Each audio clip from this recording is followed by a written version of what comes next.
Story 1. He is basically a saint now, but I remember a time when Steve Irwin got criticized for being extremely careless and reckless with how he handled animals. Plenty of articles discussed how he was promoting behavior that harmed the animals he was trying to conserve.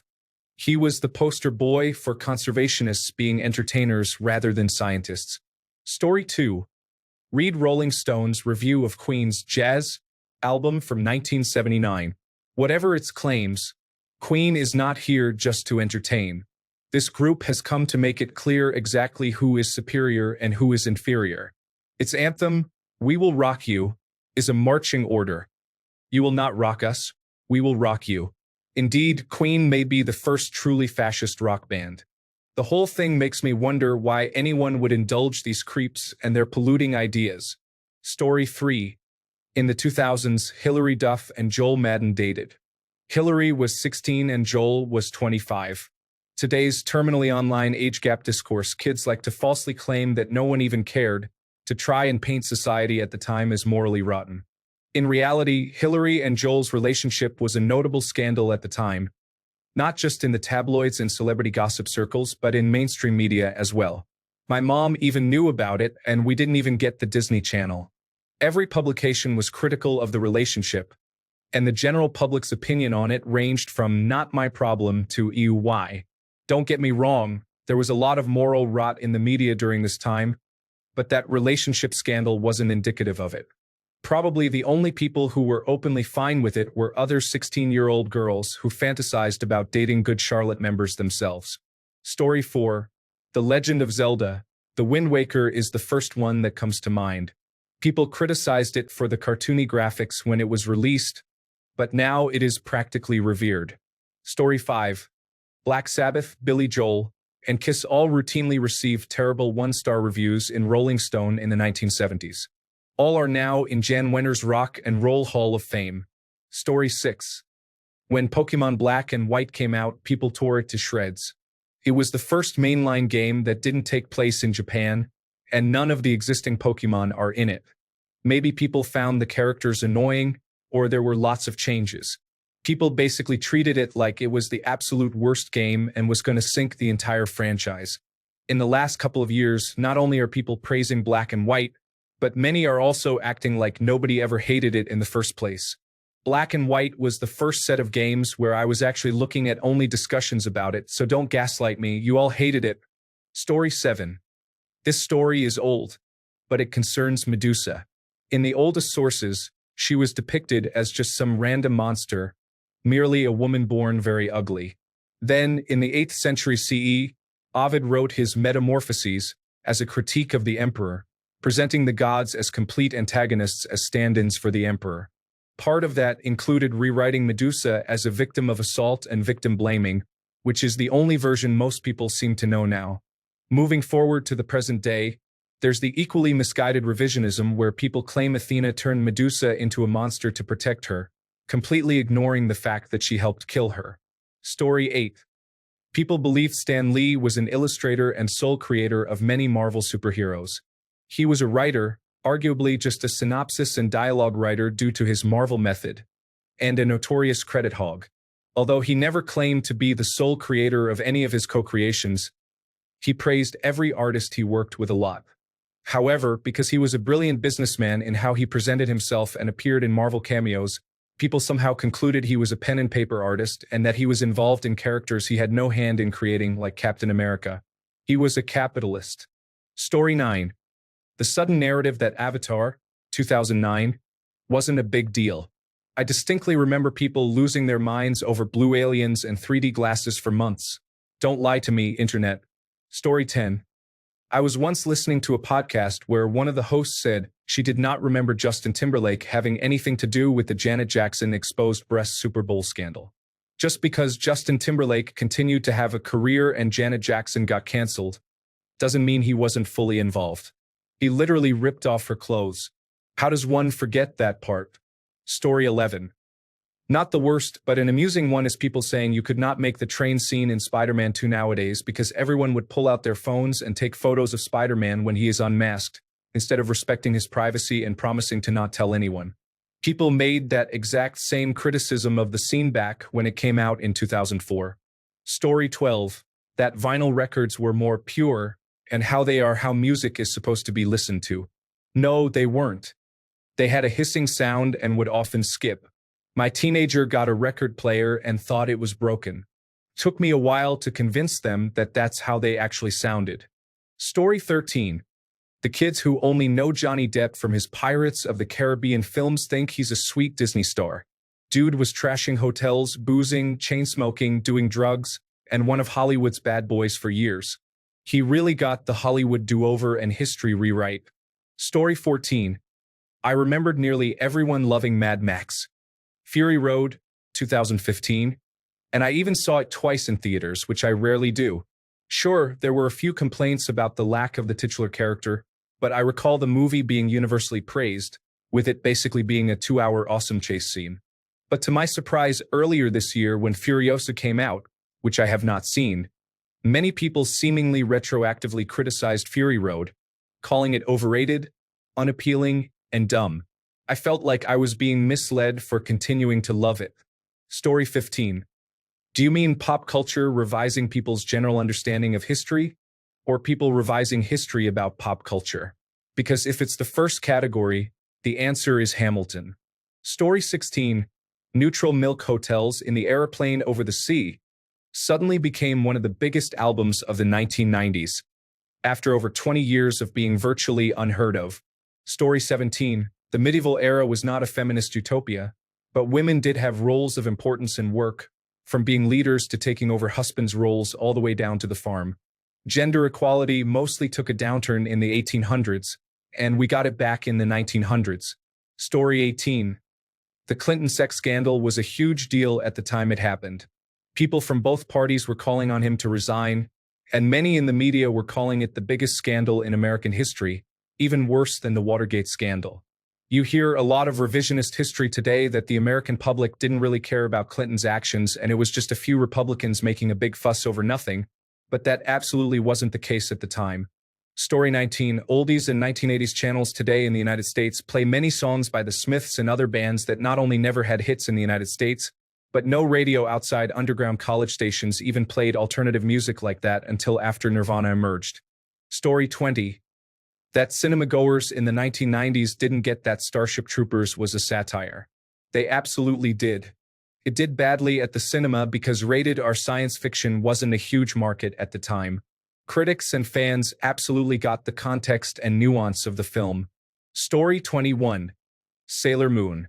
In the original Japanese, Sailor Neptune and Sailor Uranus are lovers.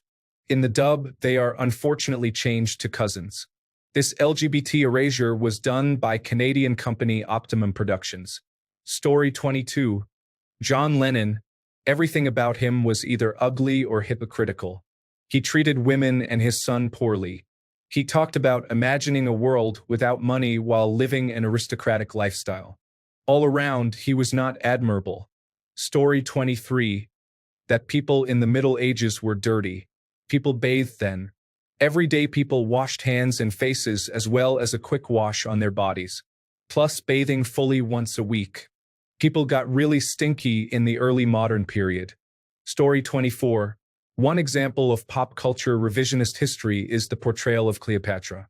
While she was Greek and of Macedonian descent, some modern depictions have inaccurately emphasized an African identity, sparking debates about historical accuracy versus inclusivity. Story 25. I felt like I was in a weird time slip when Prince died and was treated so reverently, like a saint. He was an absolute horror to his wife, whom he groomed and forced to remain pregnant despite the baby having life-limiting conditions and her desire to have an abortion. Story 26. The only reason the Blair Witch Project was a hit was that people thought it was real. No, maybe your stoner buddy thought it was real, but there were still newspapers, TV shows, magazines, and internet message boards in the 1990s. The idea that everyone thought it was real is pure revisionist history. It was a hit because it essentially introduced the world to the found footage genre and was a very good movie. Story 27. Tesla versus Edison is a good example. The main feud over electricity wasn't between Tesla and Edison. It was between Westinghouse and Edison. Edison was an inventor and a businessman. He had 9 patents he personally invented, and his company had hundreds. He invented the modern research lab, and now all research is basically done this way. A lot of this is used to discredit him, as if he claims too much. But Edison invented a lot by himself and used his lab to innovate. Edison did invent the light bulb. His light bulb would last 24 hours, which was 23.9 hours longer than the next best competitor. His lab was able to extend the light bulb's life to a week. Tesla worked at his lab. And just like all employees of any lab, any work you do at the lab becomes the property of the company. A popular story says that Edison offered Tesla a lot of money if he could solve a problem, and then Tesla solved it and Edison refused to pay him. The truth is, Edison only ever met Tesla when he was working for Westinghouse. Edison did not steal from Tesla, as Tesla did not work at General Electric very long. Tesla did try to set up his own company, but it turned out he couldn't invent anything without using ideas from Edison. Tesla's one and only lighting project went astray when he used 3 different Edison patents, including the Edison screw, in the construction of his light bulbs.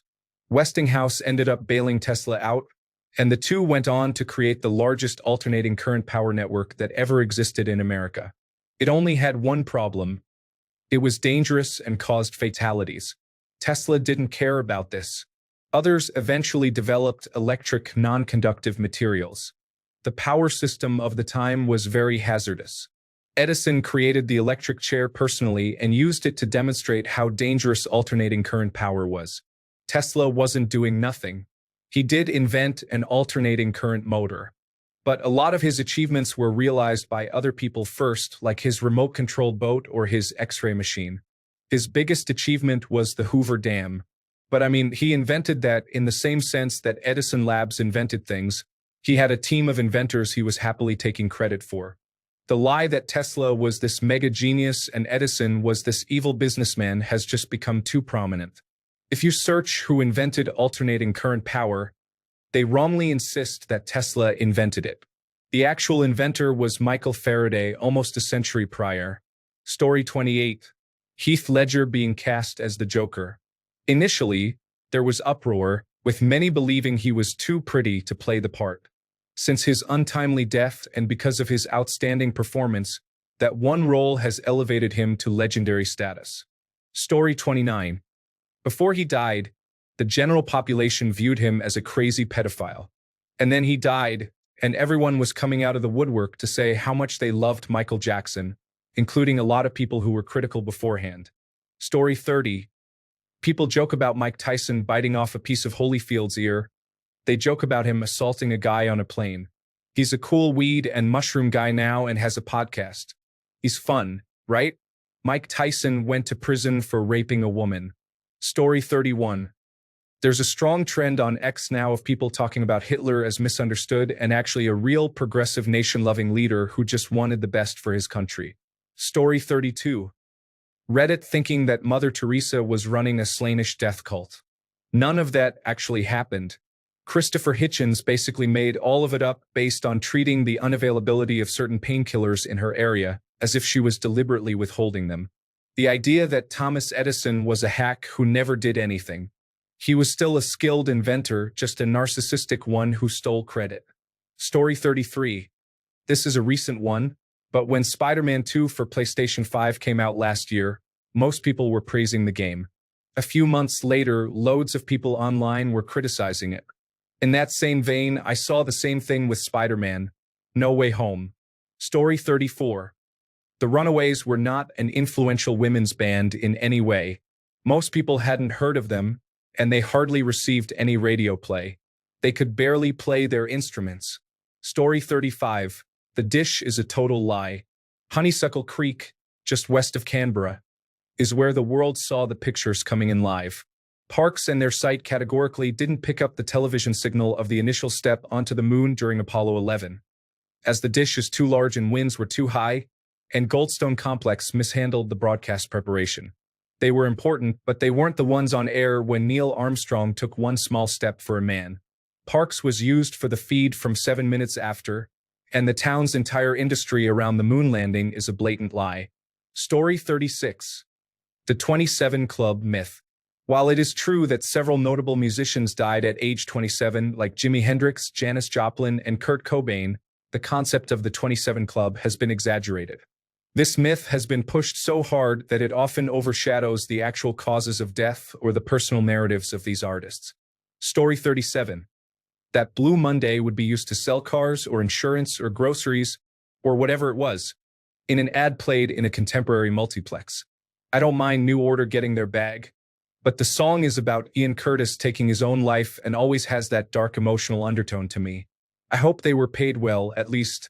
Story 38. Ronald Reagan's mental competency during his second term. I've heard a lot of people talk about Ronald Reagan having dementia or some other form of cognitive decline during his second term in office. It varies by speaker from a compelling idea with little support to factual truth acknowledged by all key players. I have been unable to discover any compelling evidence that Reagan was suffering from cognitive decline while in office. He finished his term when George H.W. Bush was inaugurated in January of 1989 and didn't release a public letter acknowledging his decline until 1994. I can find no journalism, even editorials or opinion pieces, expressing concerns about Reagan's mental health from 1994 or earlier. But most concerningly, his chief of staff talked about examining Reagan to see if they should invoke the 25th Amendment to the United States Constitution and remove him from office. The investigation was triggered not because of dementia, but despondency. Reagan's popularity was at an all-time low after the Iran-Contra scandal, and he was so depressed about it that it interfered with his ability to execute his office. So his chief of staff examined whether he should be removed temporarily or permanently, if necessary, so that governance would continue uninterrupted. And you know what? Reagan got over it. Time passed, he got used to it, and so did the country, with his approval ratings starting to tick back up. Not only is there no evidence that Reagan experienced cognitive decline in office, there is evidence that his fitness for office was thoroughly examined and affirmed, and that concerns about dementia didn't even register. It's an entirely post-facto diagnosis. Reagan did a lot of disastrous things, but he did them with full control of his faculties.